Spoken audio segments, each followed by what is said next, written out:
AITA, for insisting that I have nothing to apologize for after my husband read my diary? I'm trying to stay focused here, but my edibles have kicked in and I need advice. I have kept a diary since I was 10. It is my form of therapy, and I do not police my thoughts. I have never let anyone read my diary. My husband and I started dating over a decade ago. One day a couple of months in, he was over at my apartment, and I had hopped in the shower. When I came out, he was sitting on the bed shell-shocked. He said he read my journal, which was mostly about my life as a newly single woman. He told me it really stung to read all that. But wait, hold on. How'd you find it? He said he was looking for matches.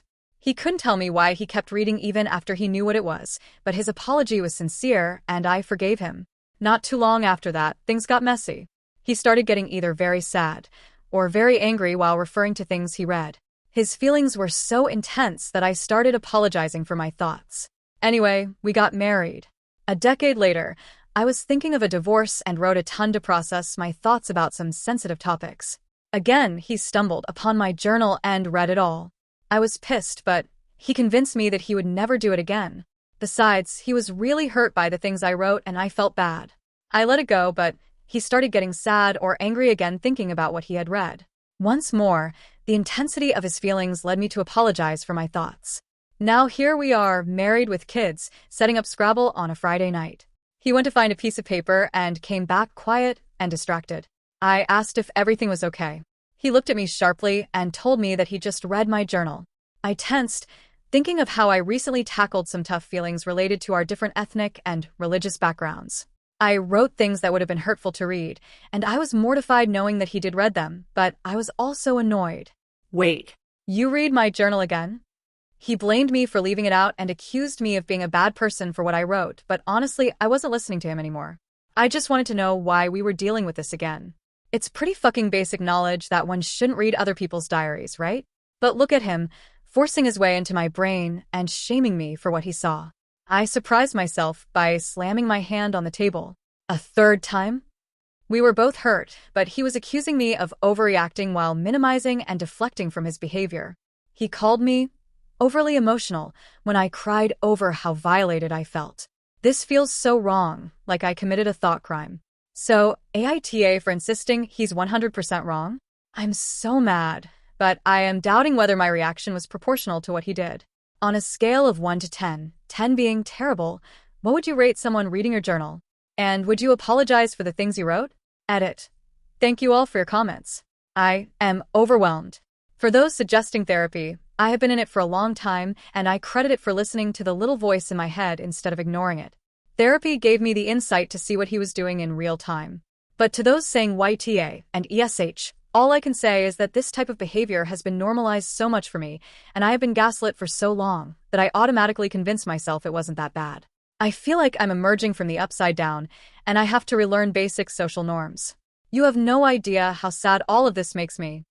Update. We talked today, and he continued to minimize what he did and kept steering the conversation to how hurt he was reading what I wrote. I kept asking him if I shared those things willingly with him.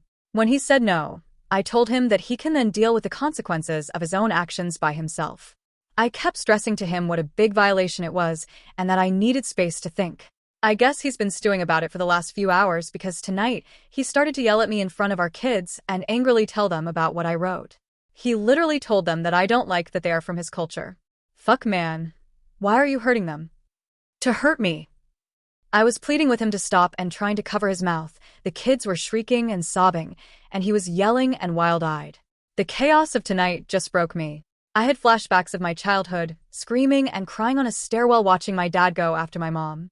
Long ago, I had promised that I would never put my kids through something like that.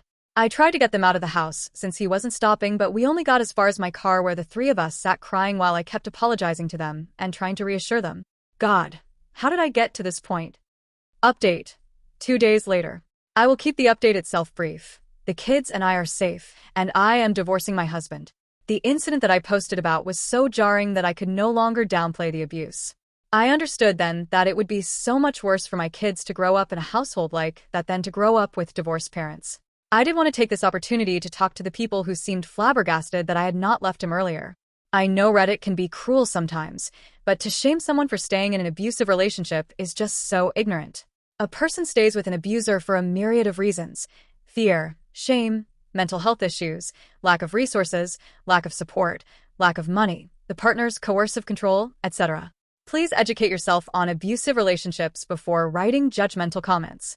In my case, I stayed because he was so good at manipulating and gaslighting, at sowing doubt and confusion, that I started taking notes during arguments because I felt like I was going crazy. He would say things and then deny up and down that he said them. He would tell me that I misinterpreted his words, or that I had a bad memory, or that I had anger issues. Meanwhile, he was the one punching at walls, breaking things, lying, and following me from room to room as I was trying to get away from him. After years and years of this, I left only when I saw how much staying would hurt my kids. In May 2022, I took a break from my marriage because my husband's verbal abuse was escalating. He moved out for a few weeks.